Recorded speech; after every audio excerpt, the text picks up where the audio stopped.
Education is a movement which can lead us from darkness to light. Educate yourself, be a better person, be a part of better world. I'm Farsana and this is a Solutions for UGC NET English. Now I'm going to talk about dramas. We know that the drama became popular during the time of Elizabeth or in the Elizabethan age. It's mainly because of the writings of Shakespeare. Even though we can say this drama were here from the beginning of humanity, just as an instinct of human being. Even now we can prove that. Just look into a child. He or she, at some point, they might enact a previous situation or they might enact a story that they have heard in the past. This is the base of dramas. And simply, we can say that this drama is a familiar story retold into the eyes of audience by actors who can make them believe they are heroes. So, this is the simple definition for drama. And when we look into the history, we can see different kinds of dramas. We have this miracle plays, mystery plays, then morality plays, interludes, secular drama, then of course this English drama and classic drama. So, coming to the history of drama. In the beginning, these dramas were found inside the church. They use it as a religious tool and they enacted the stories of priests, saints and of course the stories from Bible during the time of festivals or during the holy days. And they enacted the stories, mainly they enacted the stories of saints and of course the stories from Bible. And this kind of dramas known as miracle plays or mystery plays. And once when these dramas came out of the church, the trade guilds, they become the authority of dramas. And from that point itself, the degradation of religious drama happens. Because they introduce some comedic elements and of course some buffoonery elements at some points just to entertain the audience. And when these dramas became out of the church, they introduced cycles of dramas. It is from the creation to the doomsday. It includes this creation, then fall, redemption, and of course, doomsday or last judgment. And they introduce another cycles, which means that cycles include the stories from this creation to doomsday.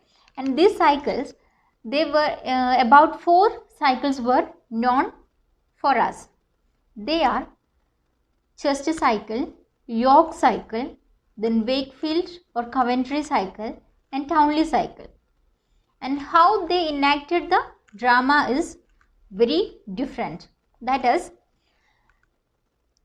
the audience were permanent at a permanent place, okay?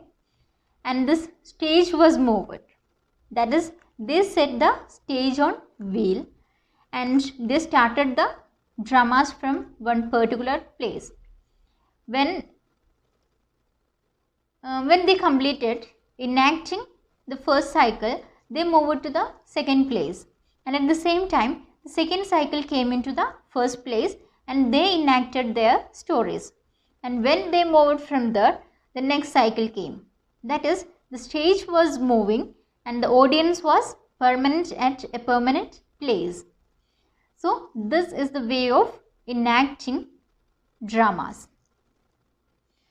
And after this miracle plays and mystery plays, there came the morality plays and interludes. There is not much difference between this mystery plays and what it called this morality plays. The difference is this morality plays were mainly to teach something good to the audience. The characters must be virtuous.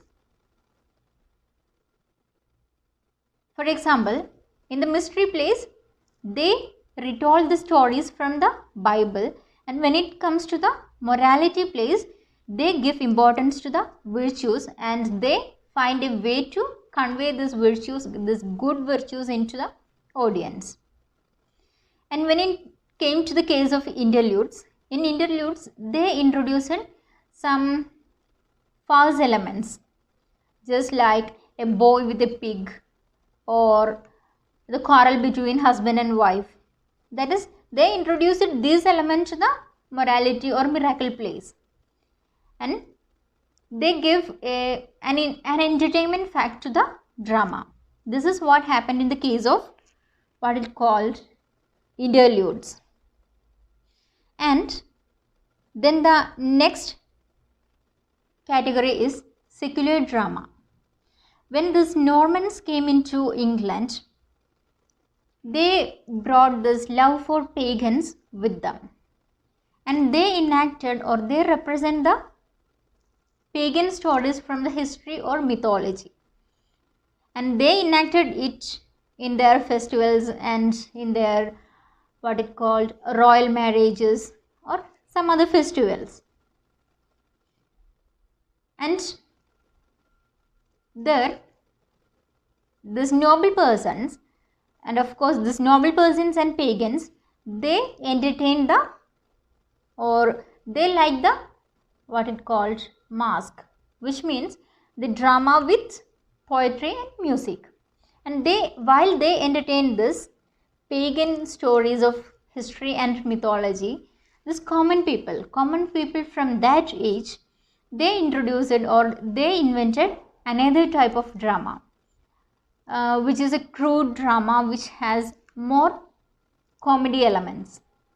That is for common people. And this mask or this pagan, what it called, this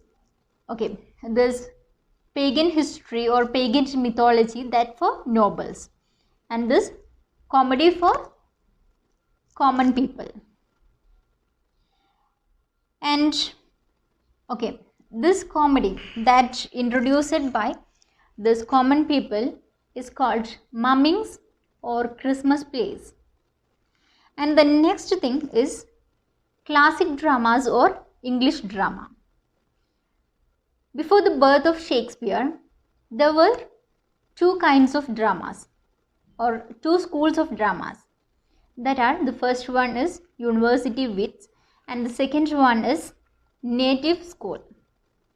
And in the case of university wits, they follow the classical dramas of Roman and Greek. And in that kind of drama, they follow the Aristotle's ideas of what it calls unities. Aristotle's ideas of unities in drama. That is unity of time, unity of place, and all these things. And in the case of native plays, this audience of this what it called Elizabethan age, they were into this brutality. They like to see that brutality on stage. And in the case of this university wits and of course this classical dramas, they were against to showing this brutality on stage. They always announce these brutalities or announce these war elements by messengers. And in the case of native plays, what they have done is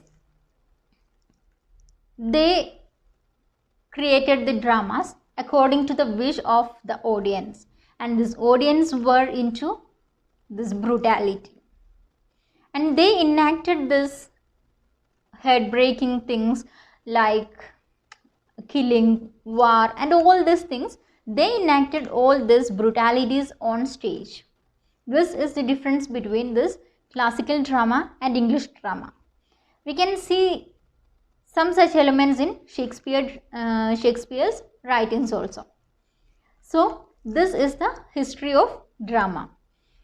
In the beginning, it was into a religious purpose, and then it came into an entertainment purpose, and finally this entertainment, of course it was entertainment, but their what it called, their instinct or their